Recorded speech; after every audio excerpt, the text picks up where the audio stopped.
everybody. Thank you for being here. We appreciate you taking your time out of your day to step away from your office and have a chat with Dr. Gaber.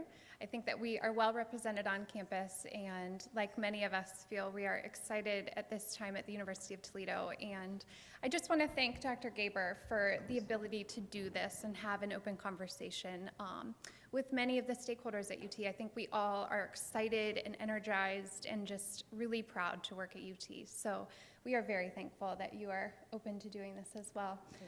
Just a reminder, this is being live video streamed, so if you could turn your cell phones off so we don't have any distractions. Also, we have a microphone, so when you ask your question, we're going to ask that you use that so it can be picked up on the web form as well, so they can hear it from everybody watching from their desks or at home. But I wanted to see if Dr. Gaber had any points that she'd like to talk about before we get started. I think I'll just start and say thank you for being here. You know, I've been here, I was trying to think, I'm in my 5th month now, and at some point I'll stop counting months, and right? It has been fantastic, and I appreciate the interest in getting to share information, getting to know people. We have so many great things going on here, and what I tell you is we know there are a few challenges, and my hope is to make some progress, get through some of the challenges, and then continue to move forward. And you know, the challenges were not created overnight, and it won't occur overnight that we're able to get through them, but I do think we're making progress, and we will be successful because we have so many good things going on. So with that, what I do appreciate is the ability to have an open conversation at any point. I've said this in many different venues, and I've left there and people will email me afterward. I am very much open to having you email, or if you see me, stop and talk, or you know, some people will even pop in and see if I'm available. You can do that at any point. This isn't my university, this is ours. You all have invested lots of hard work and time, and it is not that any individual will change how things are working and how we succeed. We do have to do that collectively, and I really do appreciate the chance to have the conversation with you, and I hope that some great ideas will come out of this and that we can continue to have discussions and make some progress. So with that, I will open it up to questions.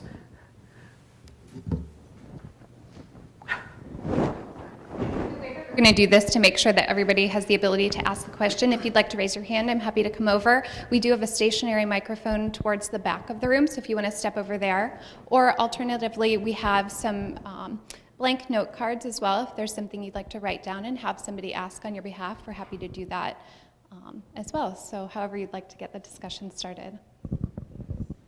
Well, let me say, and I appreciate the Professional Staff Council asking me to do this, and I think part of what they were saying is, you know, are you open and willing to talk to people? Absolutely, anytime. I appreciate the Faculty Senate working with me, and there are, you know, many different groups that I've had the opportunity to meet with, and again, thank you. So. Thank you, we appreciate it. What burning issues? Yes. Yes. I'm going to bring the microphone over to you. Thank you. I'm Christine. Dr. Gaber, I'm wondering, I hate these surveys, you know how they go, the national polls. That last week it was released that Toledo is, again, number 14 in being ranked the most distressed city in America. And I'm wondering, as we try to build enrollment and attract more students to Toledo, both locally as well as, you know, even from out of state, what are things that we can do as a university and as departments to build stronger linkages with the city to help kind of boost not only our reputation, but the city's reputation as well? And what I'd say is we're doing some of that right now, and we'll continue to do that. And I think anybody who's heard me talk previously knows that I believe in the commitment to work with the city and the community. What I'd also say is that many of the cities that are 1 through 13, if we're 14, also have great institutions associated with them. So it's not an anomaly to sit there and think distressed environment and not have a great university. In fact, many cities that have had some economic downturns work well with the community. As we talk about it, and we just got through a mayoral election, so part of that was, okay, who's going to be the mayor? We now know who's going to be the mayor. I had the good fortune of seeing the mayor yesterday at the Veterans Day celebration in Savage. We have talked about how we continue to work together and what that partnership looks like. I'd continue to encourage our College of Education working in Toledo Public Schools and in other school districts. I'd think about community projects, whether our students or faculty are out in the community, how that helps our community. Many of these are going on. We'll keep doing that. I think there are several topics that will be greater conversation points. I've even talked to, and Kay Patton Wallace, Vice President for Student Affairs, thinking about some universities, as their students do community service or service learning projects, have the opportunity, if you do enough hours, to have that designation on your transcript that you've done service learning hours that would in fact help them later on if they're going to graduate school or if they have the desire to think about what does it look like if I want to work in public service. So I think there are opportunities here, and we're going to continue to talk about them, but I would want the broader campus, the faculty and the staff's input on what are additional ways that we do that.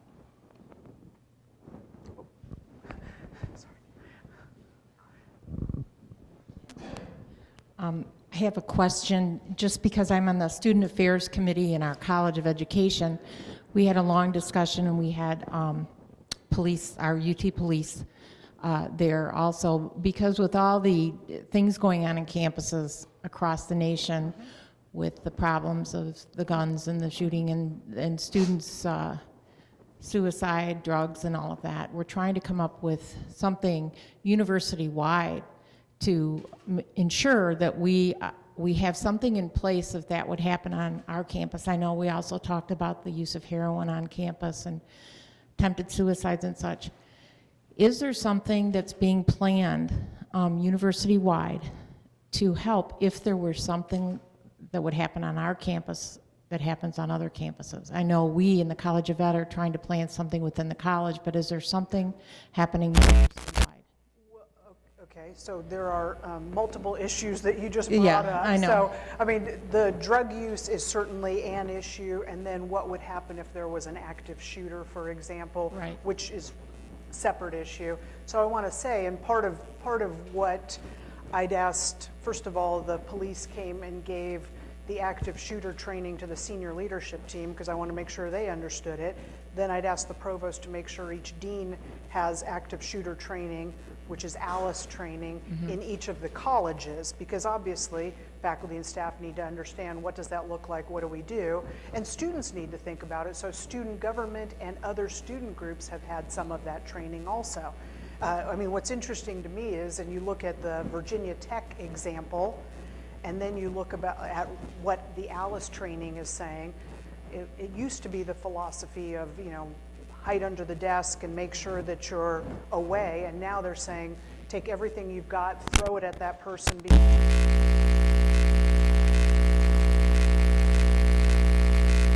Is getting out there that faculty, staff, students understand what that looks like. We have also an emergency operations plan, so anytime there's a disaster on campus, whether that be an active shooter, which I'm hoping does not occur, Right. or if that's a chemical leak that would impact a building, there is a process and a plan that goes into effect, and that's something that I've asked, and again, I've been here a short time, I said, I want to understand what that looks like. I don't want to be in the situation of not knowing what does our planning process look like, what does the command center look like, who's going to be taking the lead associated with that. Typically, universities don't, we have, here are the things that you would do if you see something or if you see a disaster, but you typically don't put your emergency operations plan out there for everyone to see because you don't want the active shooter to see, here's what the plan is, let's make sure we circumvent that. So that's typically understood, but we do know in the event of a chemical leak, here are the processes and the steps that we go through. So clearly our police department's on top of it. They're working to disseminate the information, and we do want to make sure that people have the training necessary, because it's becoming much more prevalent. Is it possible to make it mandatory? I know I've been through ALICE training a couple times, and I know many people won't do it because they just said that's not part of their job description or whatever. I just feel. Well, it certainly is. I would certainly ask that both the Professional Staff Association, the Faculty Senate, and others weigh in on this, because what'll happen is I'll say it's mandatory, and then I'll have 100 different hate mails or threats. I think we ought to say collectively, for the good of the university, we think it should be mandatory, and then that should be separate resolutions through the organization saying this is what's in the best interest of the university, and I would be very supportive of that. Okay, good. Thank you.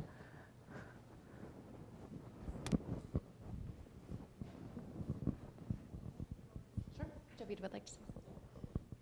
One other thing that Dr. Gaber has asked me and my team to look at is having an EAP representative on campus.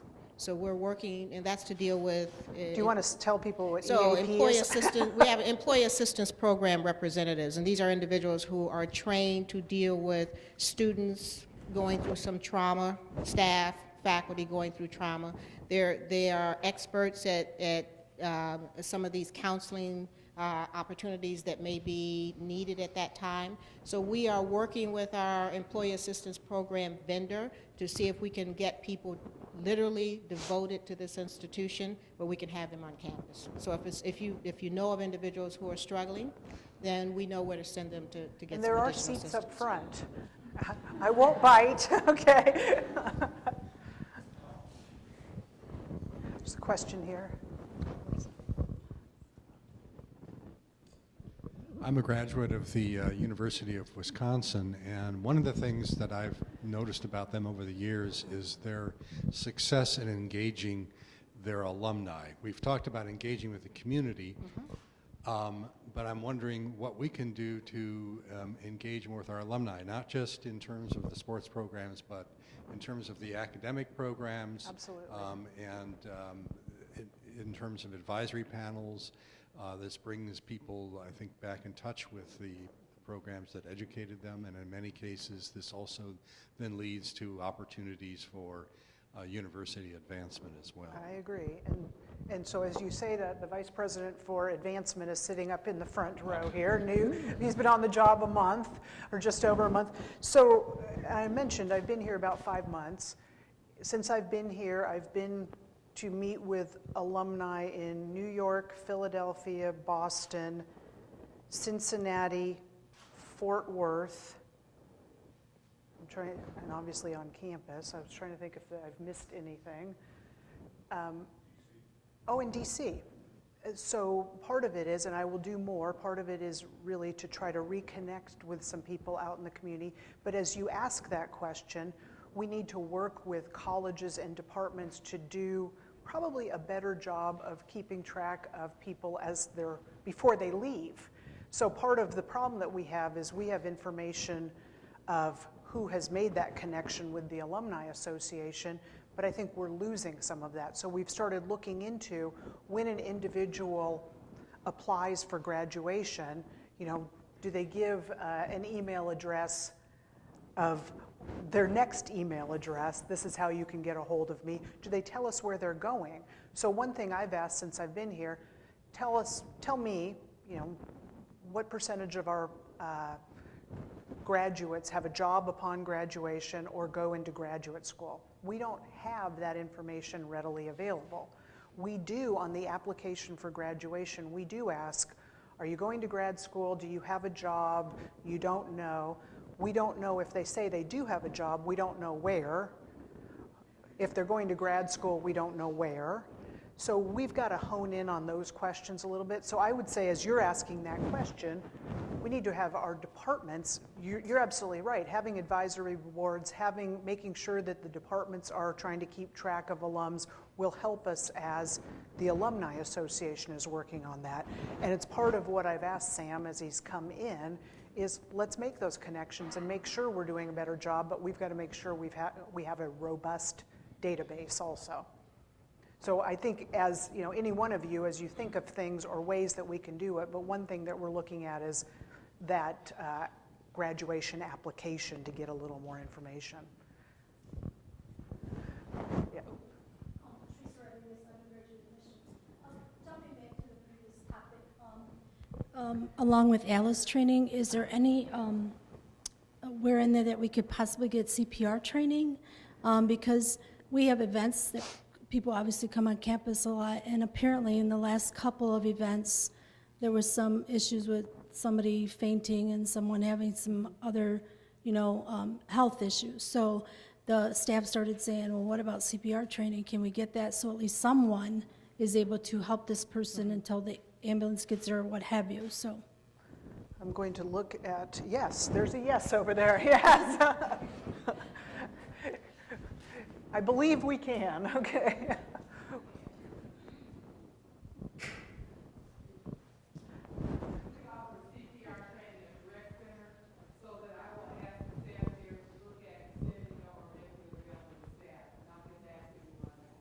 Excellent. And I think faculty and or staff, because I think there's a good mix here. Hi. Hi. Hi. My name is Tristan Jensen. I'm here on behalf of the club hockey program on campus.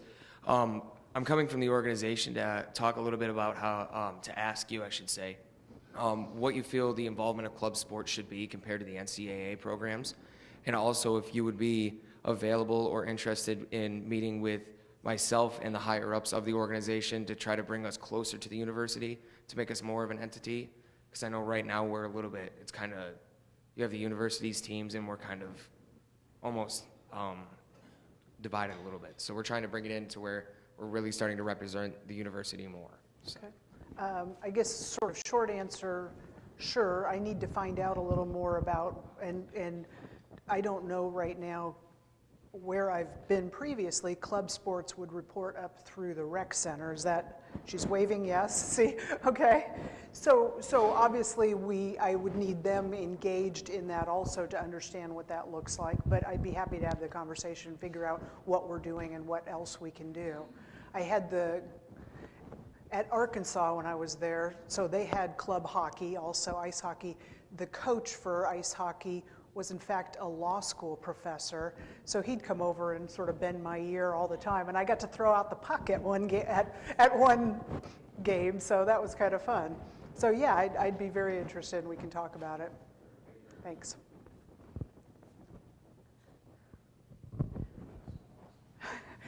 You're available for questions, huh? I'm just curious whether you could give us an update on the proposed merger between CLLSS and COCA, and whether there are any other reorganization plans afoot. Well, there are, so I'll start with the other reorganization plans that are afoot, and the dean is sitting right behind you of the College of Adult and Lifelong Learning, and they're working along with U College and talking about becoming a university college. So that's one plan that is entered and is going, I think, down the pathway. And then the College of Health Sciences, along with Social Justice and Human Services, are talking about merging also. And they, in fact, I think in my inbox, I've got a proposal from them because they've been talking and are working through that. And in part because Dean Gutteridge is retiring at the end of this calendar year, they've seen that as something they'd like to continue to move forward and talk. So as COCA and LLSS, I met separately with both of those colleges, and I believe the college council is going to be, in each case, going to add some additional people to the college council to have broad departmental representation. Those individual groups will probably meet, and then also come together to start having some conversations. And I think one of the questions was, am I in those or later on? And I don't know if you have an answer there associated with what. Well, I think that, at least from LSS's perspective, we're just starting. Right. Well, I think both are really just starting. So I think that's what we understand, is that it's units need to talk and faculty need to talk to be able to understand what are the next steps and what that might look like. I do think in the LLSS conversation that those faculty didn't necessarily understand that this was being discussed and in process in other places, or at least some didn't, on campus. So it's not an isolated, targeted thing, but there are broader conversations about what that looks like and how we do that. Michelle's going to speak. Hi. We understand that the provost search is underway, and I was curious as to what you're looking for in a provost, and then second, how we can be a part of that process. Thank you. So clearly, I think, the provost is on any campus is the number 2 to the president and is the chief academic officer. So we're looking for, superwoman or superman there, I think. You can look and see the position description is out there. I think we're looking for a lot, and we are hoping that we have some great applicants. And I know that the search firm has been calling, and Dr. Patton Wallace and Dr. Ingersoll are co-chairing that committee, and they've been calling people. And if you have nominations or recommendations, they'd be happy to hear that and make some phone calls. I think we want somebody who's had administrative experience, who understands how to work in a comprehensive research university, and that has the same vision that we want to take this fantastic place with all of its component pieces and move it forward and be able to strengthen our research endeavor, our academic endeavor, the rankings of the university, whether those are actual number rankings or perceptional rankings, and be able to say, here's where we're going. So I don't know, and I don't know, Kay, if we know if people have applied or where we are in it, but I do know that we're looking to make some progress and early spring be able to have some people come in and interview, and then everybody would be a part of it because we'd have open forums and be able to have people ask questions and get some feedback. At this point, the role of everyone on campus is to nominate people or encourage people to apply or to take a look. And I would say, having gone through this process, it's almost a year ago now, by the time the search for the president started and by the time I interviewed and this sort of thing, it's saying, have you thought about looking at the University of Toledo? Check it out, because there are some really incredible things going on, and that's what excited me about it. So once you start looking at, here are the programs, here's where we're headed, here's the vision, that's what we want people to say, I see the potential here. I see the great things that are going on. Thanks.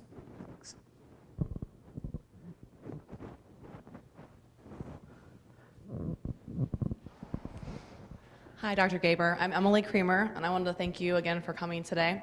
And over the past 9 years, I've worked in 3 different colleges, in the College of Education, and some of its various names, the College of Business and Administration, as well as the College of Engineering. And I've always had a role that focuses in on a mix of recruitment and retention. And as we go forward, I know one of the goals is to increase enrollments. And historically, when you look at the colleges, it appears that the colleges who have an enrollment management specialist or an advisor/college-specific recruiter tend to do well with enrollment numbers, specifically looking at College of Business and College of Engineering. So I was hoping that you could maybe address some of your enrollment goals and some of the things that you can see us as professional staff and faculty in the colleges working towards.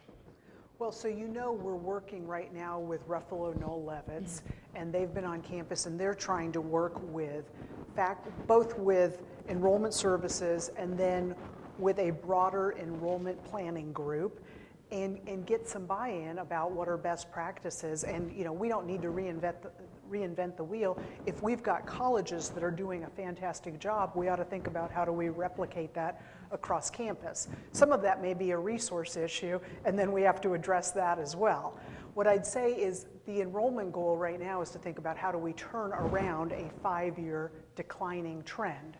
And you all know the numbers came out, I was disappointed that we were declining because I was thinking that we would be up, or thought that that's the general perception that we would be up, and we weren't, and that was quite disappointing. So somebody said, well, the definition of insanity is continuing to do the same thing and expecting a different outcome. We needed to change what we're doing. 5 years of declining enrollment is not good, and that doesn't help us maintain stability financially or for our students or for our faculty and staff.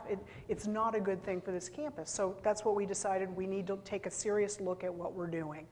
I think by bringing in consultants, and I've had people say, that's a lot of money to spend on consultants. On the other hand, we look at, by not having them and continuing to do what we're doing, we can't be short $11 million every year. It's not a good thing. The plan is that we're going to think about, here are some of the best practices, we're going to implement them. I have said, I believe we'll be up in enrollment next year. Now, does that mean we'll be up 1 person or 100 people? I can't tell you because they haven't even put together all of the planning. But I do know they're talking to everyone about, okay, what is it that we're doing, what works and what doesn't work? Jim Major is the person who's taken over as the interim vice president for enrollment services. And for those of you who haven't had the opportunity to meet him, I'd encourage you even to, go by Libby or take a minute to meet him. He was the associate vice president for enrollment services at Ohio State. So he has a set of experiences, and then he also worked as a consultant at Ruffalo Noel Levitz. He's not consulting with them currently, and he was able to take this on. He's fully retired and has no interest in the job permanently, and I'll tell you, he's been very clear about that. I have no interest in it, so it's not as though he has, that he's saying, geez, I want this for myself. He's been very good about saying, I want to help turn this around.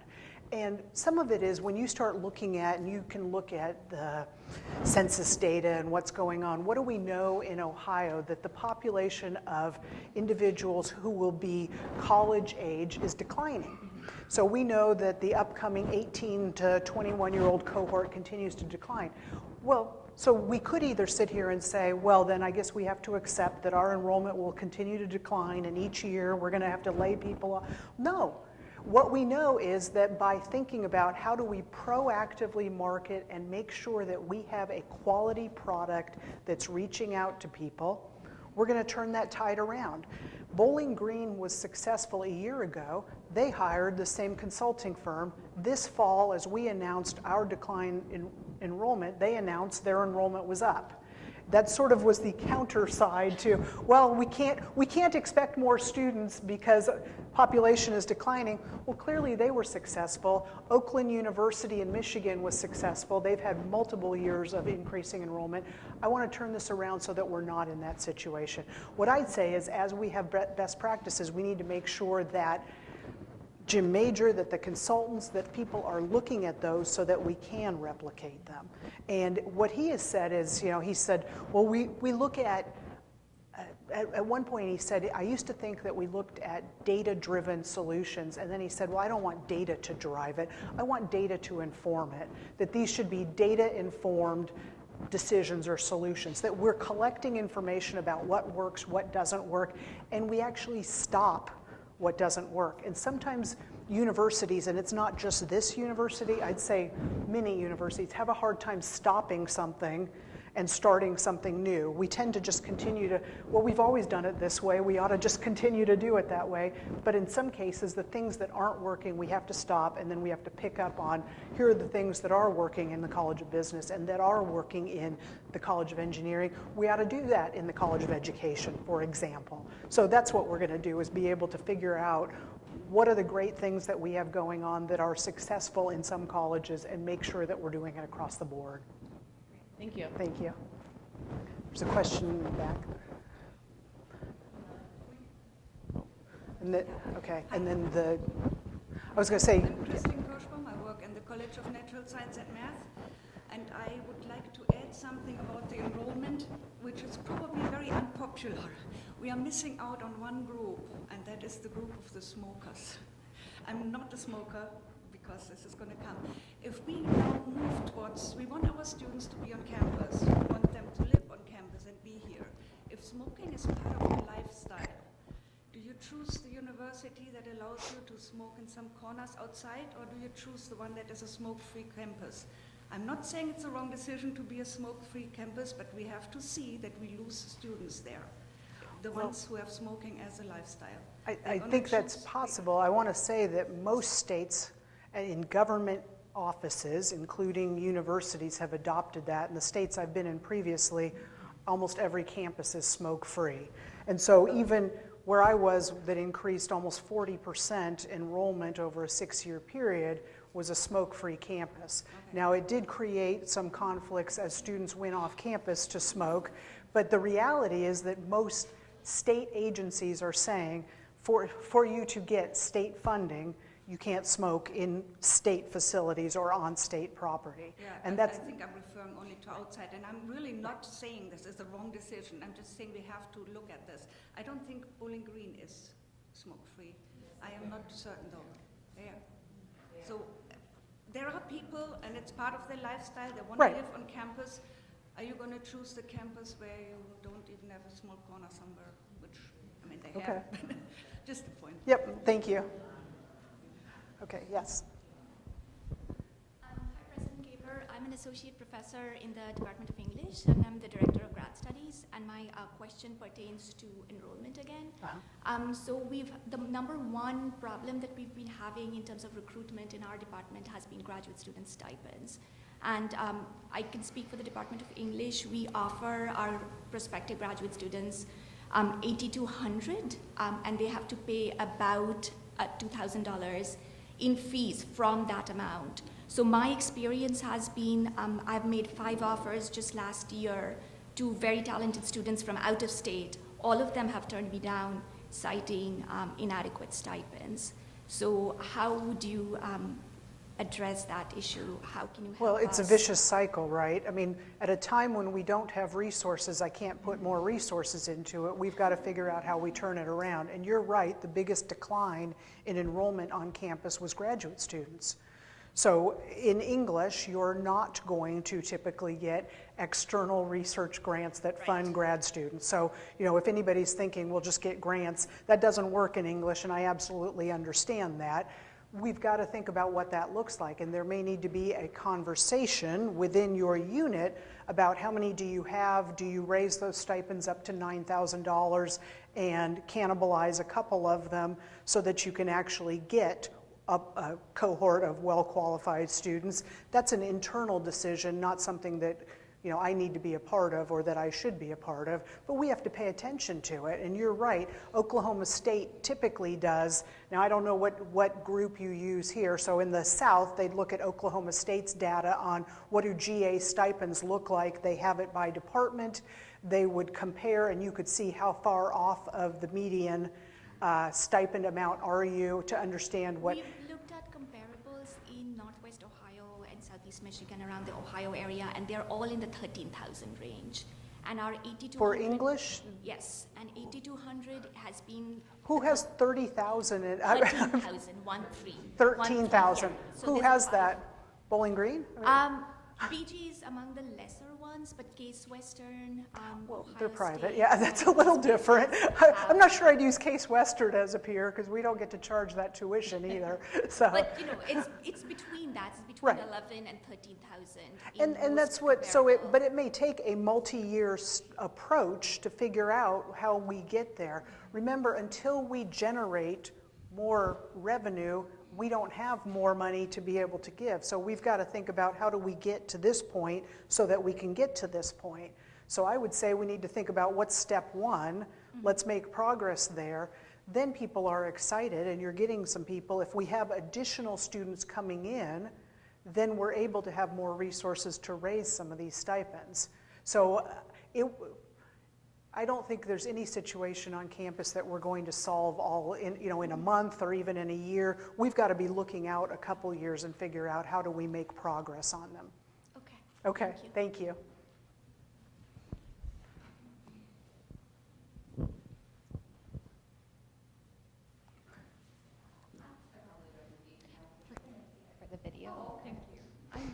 I'm Susan Ettinger, Department of Internal Audit. Nice to meet you. Nice to meet you.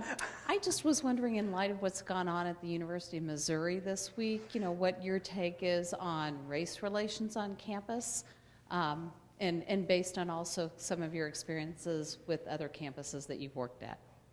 Yeah, I think it's imperative that we pay attention and that we look. I've had several groups come in and talk to me. I've had groups of faculty members. I've had the African American Faculty and Staff Association.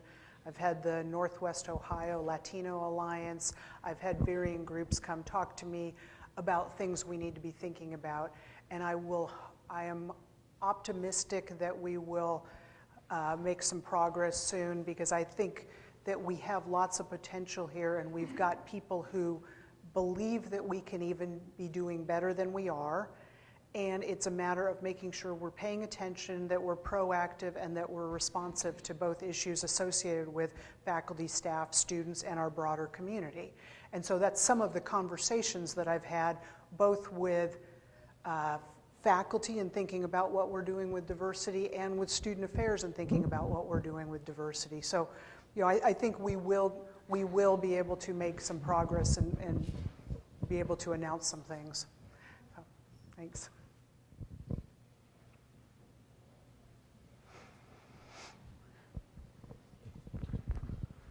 Hi, Dr. Gaber. Bob Schultz from Gifted Education. You've been here 5 months. You've been almost 3/4 of the way through a semester on the ground with students on campus and everything going on. Can you give us a reflection back of 2 or 3 of the most positive things that you take away from this first semester of live running a university here on campus? Absolutely. I think probably the most amazing thing is how everybody sees the gem that is here and believes that by working together we can do more even with it. So, I started off by saying we have some challenges, but I think that, and most of you have been here far longer than I have, that we know what those are, but we're also realistic that there are real opportunities. So I have conversations on campus. I'll walk through the union and students will come up and talk to me. I'm trying to think, last Thursday after Faculty Senate, I was walking out and a gentleman came up and he said, well, I'm an alum and I was just in a meeting and I wanted to meet you, and here are things we could do together. I mean, it's very interesting. People are enthusiastic about what we can do. And for me, that's exciting. So, I was mentioning, we were talking about some of the things. I've met with the mayor, I've met with the county commissioners, I've met with the city council, I've met with the superintendent of schools. There is strong support in this community for this university. Everybody wants to see us continue to be embraced widely in Ohio and in Northwest Ohio. And I think that's what we're going to continue to do. And, different presidents have had different styles. Part of what I want to do is work collectively to be able to make that progress. And for me, it's been a fantastic several months. Yes, there are issues that, occasionally leave me scratching my head, but for the most part, everything has really been wonderful, and people are excited about, where are we going and what are we going to do next. I have to say that winning football hasn't hurt, right? Yes. So that's been one where people are generally excited about that, and it's gotten great coverage. But I think collectively it's, okay, how do we utilize that story to also say, here are the great things that are happening in the colleges and on campus? And we've tried to leverage some of that also.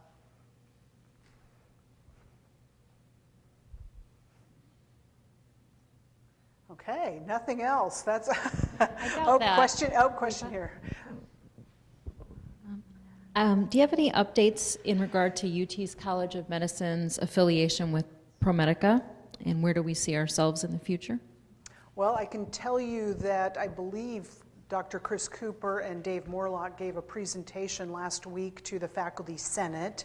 The information I have is I mean, the affiliation is going forward. There's a 5-year transition period. They anticipate this coming summer, so summer of 16, beginning to move some of the academic components of the College of Medicine into the Toledo Hospital to begin then working through the academic partnership and be training in the Toledo Hospital. I think there are a number of questions that we still have as that transition occurs. We see UTMC, we have said that it will remain here, that we will continue to operate it. What does it look like? What are on each floor? You know, those haven't been determined. So, you know, we have many moving pieces because they have to figure out what pieces go to Toledo Hospital, what's in the UTMC Medical Center, what does that look like? How do we make sure that that's functioning well also? We do know that that hospital serves a critical need in that part of the city. We're very cognizant of that, and that's the reason we've said that will remain as a functioning hospital. Thank you.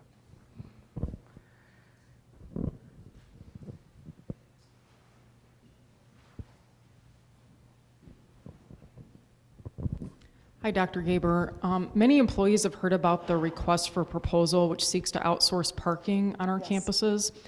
And it's our understanding that that might come with some substantial increases to our permit costs, and that there's even been discussion on what those permit prices might be. I think you're getting ahead of yourself. Okay. Okay.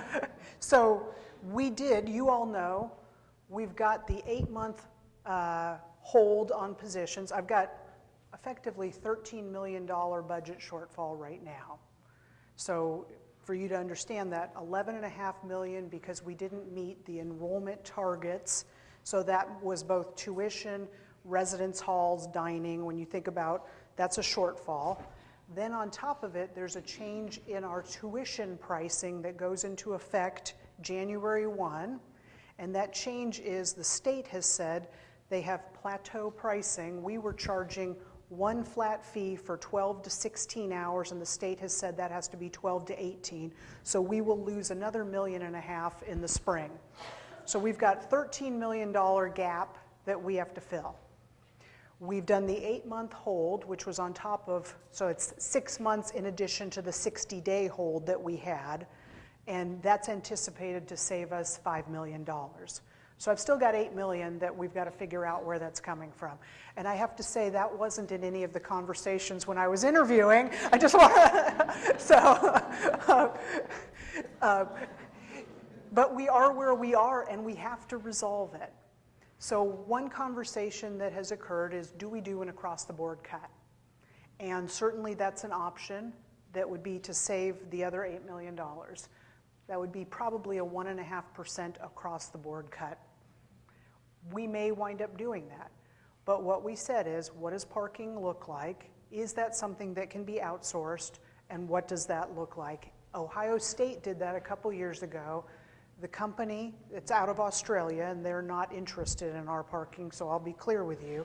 But when they took over Ohio State's parking, they gave Ohio State $438 million up front, and then they get an annual amount.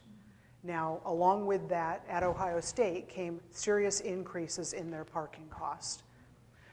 We know that last year, before I was here, the campus worked with Walker Parking Consultants, and I don't know if you knew this. I did see that as part of the proposal online. So Walker has a report that they've provided.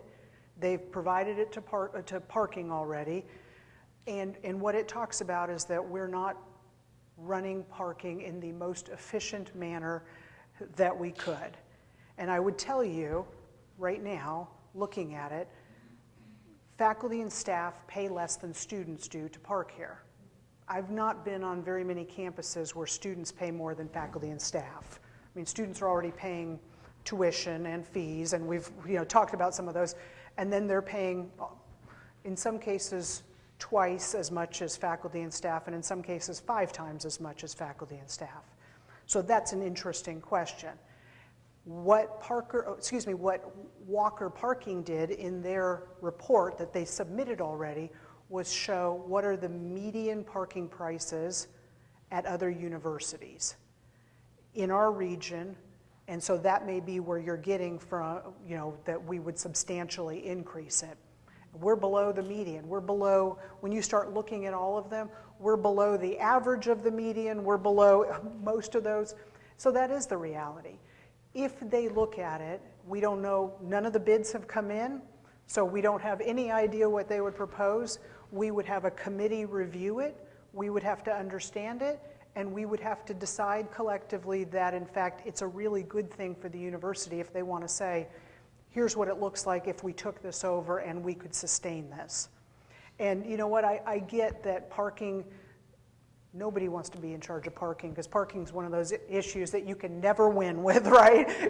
I get complaints about parking in my office. I mean, people believe parking is a right or is this. What I'd tell you is we're underpriced, but what I'd also tell you is most places have differential rates based upon the proximity to buildings.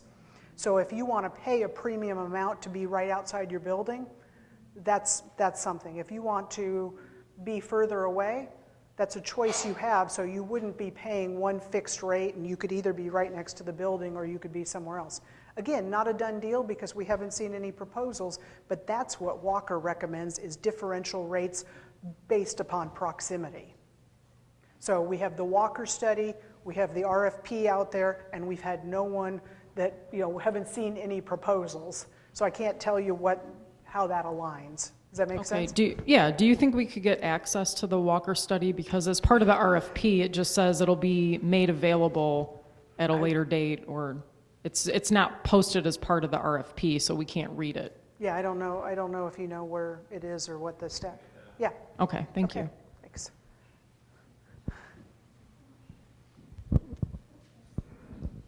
Oh, go ahead. Hello, President Gaber. Hi. I'm born and raised Toledo. Hopefully live out my days between here and Florida, but only in the winter. So one of the things that I've seen in our community is we always talk about we only have limited resources, dwindling students. Has anybody gone down the path of looking at the lack of tourism and desire to come to Toledo and international students and maybe becoming the premier international state university where we could develop a niche and bring money in from the world into Northwest Ohio, which would promote Toledo also? Actually, in the enrollment planning group, and as the consultants are coming in, one of their working groups is looking at international students. So, and the way that we do it and what that looks like, and what I can tell you is different universities have been very successful, and there are different models of doing that. Either you have somebody here who goes out and travels, you use faculty to go out and make connections, you hire a trusted agent in another country to be able to do that. So there are lots of models, and that's part of what is being looked at in the enrollment plan. There are generally costs associated with international students coming here, and we'd have to be cognizant of making sure that the tuition revenue coming in outweighs the cost. We have more intensive language requirements. We have to think about what happens when people are, 5,000 miles or 10,000 miles from home, sometimes greater psychological stress. We have to be prepared for those things. So I think if we look at it, we understand what that looks like, and we find the best model, it's something that we're definitely going to explore. Thank you. This is a question from Professional Staff Council. Many professional staff would appreciate the ability for professional development or identified success plan or career plan. Is there any current discussion at the senior leadership level right now on this topic? And if there is, can we help identify it and help formulate that plan? And if there isn't, can you offer any suggestions based on your experience regarding staff development? I guess I'd say I was going to look at Jovita as the VP for HR and say, typically we would have some options. We would talk about what that looks like. Again, I've been here a relatively short time. I think this discussion may have come up once before, and we ought to talk about what does that look like. Usually you'd get a group together, you'd explore what does it look like, here are the recommendations, here's what we could do, here's the budget. And we'd need a budget that is within the realm of reasonable, but human capital is our major resource, and we have to invest in it, and we have to make sure that we nurture it. So, you know, that seems very reasonable. Now, I don't know, Jovita, did you have anything else to add to that? Yes, we one of, and thank you for raising that. That's a pet project for me personally. So, and I mean, not as assigned by Dr. Gaber.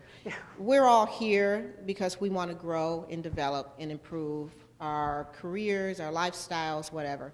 And we are really trying to develop a tool in HR where we can meet on a regular, at least annual basis with leadership to do what we call workforce planning.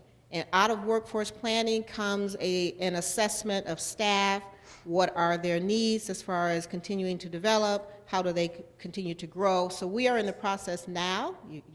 I'm giving you a peek under the tent, as they say. We are coming forth with a proposal to Dr. Gaber as well as senior leadership around that tool that will help us develop and solicit and inventory what some of our development needs are. So that is absolutely on our radar. And I guess I'd say, and I assume it would be valuable to make sure that we're working with professional staff council to make sure they're understanding what's coming forward, because I'd want to make sure that their input is part of that before it comes to senior leadership, so that we don't put something together that they're not viewing as, well, this looks helpful or not. So you'll have those conversations along the way too. And the tool is meant to solicit and gather and inventory the best method possible to go out and ask you, what is it you'd like to do? Okay. What would you like to do when you grow up? We don't want to dictate that. How can we help you get it? That's what the tool is. On the same note, that Joey brought up about parking. Parking. No. Okay. No, and I'm very appreciative because we do have 17 reserved spots for incoming guests, prospective students, along with their parents. Unfortunately, our presentations are at 10 and 2 o'clock, I believe. By the time that happens, most of our current students, guests from the village or that new housing, or staff who are running late, park in our spots. So by the time the guests get here, they have no parking spaces. They're looking all over. They get inside our building, and the first thing they do is complain, and they're frustrated because they were told in the letter, park in our reserved spots on lot 13, and you can't find anything there. So they're lost, and unfortunately, Libby Hall is very difficult to find. And a lot of the people on campus are not aware where Libby Hall is because it wasn't a used building. So we've had a lot of frustrations that we have to deal with in that. Is there any suggestions that you can give us as a department as to how we can help those parents, or how we can save spots of any kind, different way to save the spot? Because it says right on the sign, like yours does, but people will say, I'm a student. I can park here. No, that's not what it means. Well, I mean, I think we probably ought to talk to parking about ways to do that, whether there's a special arm or something else, or what that looks like. But, if people apply through the RFP, if we look at them, we're going to want to talk to them about what does that look like. Should those be the ones that are reserved? Should we reserve some in the parking deck? But it's part of a bigger question, I think. So the conversation about, there's premium spots, there are less premium spots, and should we be keeping those spots for groups that are coming twice a day, or should we be thinking about a different place and even shuttling people? I don't have the answer, because it's a planning question, and you'd have to look at all of the data and understand what it looks like. But I think it'll be part of the conversation if we entertain any of those proposals. And back to the earlier issue, we'd have to be clear about what do the parking permits cost and look like, because first of all, we've got some agreements and varying collective bargaining agreements. We're cognizant of that. We have to understand, what does that look like? So I think all of those remain looming questions because we don't have any proposal in.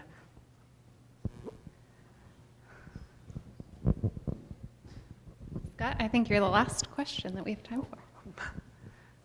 Go up. Hi, Dr. Gaber. Hi. So as it relates to revenue, which was a subject that you discussed briefly, with regards to enrollment and retention of students. Entrepreneurship, as I'm involved in, is a major component of many universities growing their student enrollment and retention, more importantly.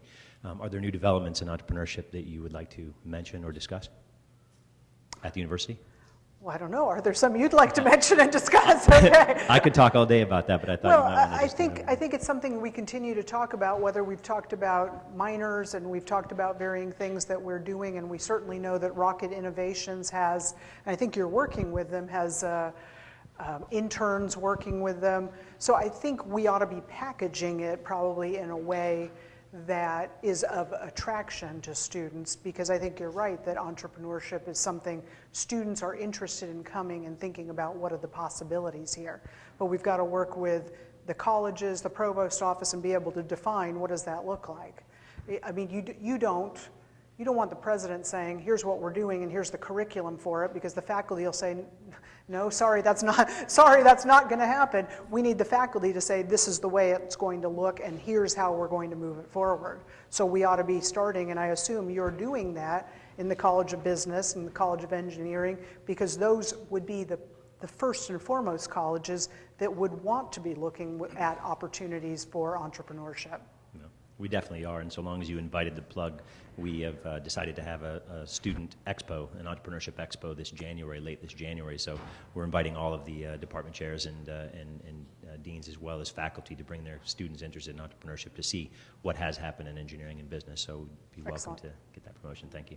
Okay, thank you. One last question? No? Okay. I think we've reached the end of the time unless anybody has anything else that they'd like to. Donovan? Hi, President Gaber. Good to see you. So one of my questions is around the brand of the institution, and we talked about trying to get more international students to come. I think one of the issues is being a resident of Sylvania growing up. I recognize that in school we had Ohio State Michigan Day growing up in elementary school and everything, whereas there was never really a mention of the University of Toledo. I have students in a leadership class that I asked them about what brought them to the University of Toledo and what they liked about it, and had some students from the Toledo area that said they really didn't hear much about the University of Toledo, and that a lot of the students had this as their secondary choice as to other institutions. We have so many incredible programs, and it is an absolute amazing institution. How do we better brand to not only the world and to get the national recognition, but how do we brand to the people that are in our own backyard, that are brilliant minds that are going to other institutions?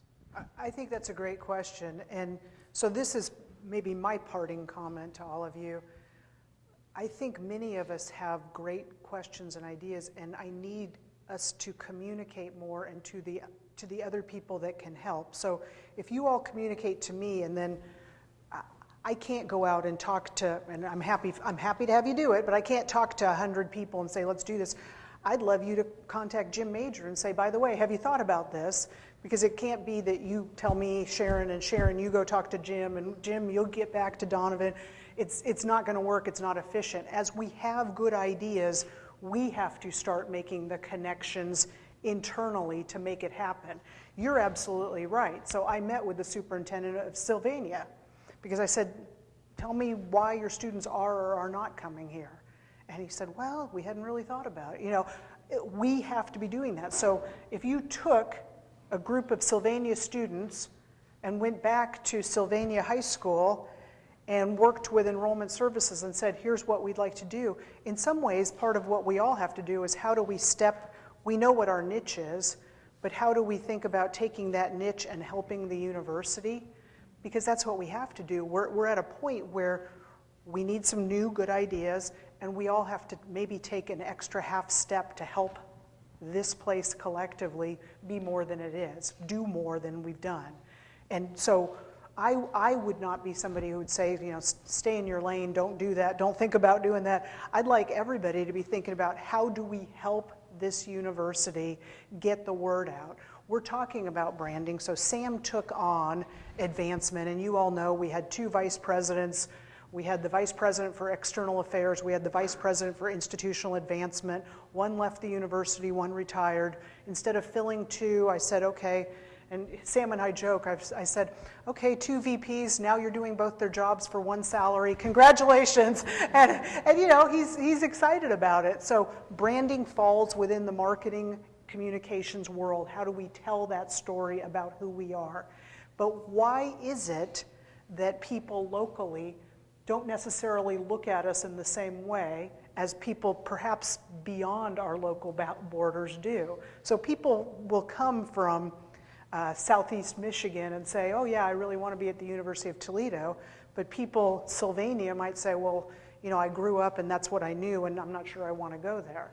Well, let's show them the great things. Some of that is we're not even going and showing them. We're not telling that story very well. So a lot of times, and the superintendent of Sylvania said, find 5 students who've graduated in the past 4 years who are excelling, who were great students, bring them back and they can talk to the students and say, did you know, here are the great things going on. So if you have students like that are in your leadership, I've got them. We ought to be doing that, and we ought to be making that connection. And it, you know, whether it's me that, you know, if you can cut to the chase and eliminate the middle person, I'd love it. But if you need me to make that introduction, we all ought to be thinking about what are things we can do to help make those connections. Okay, thank you. Thank you all very much.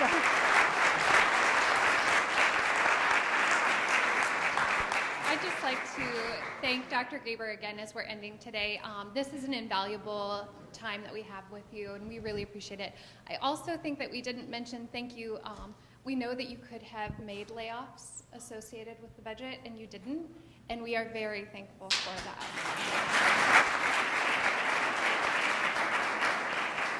Thank you, everybody. Have a great day. Thank you all very much.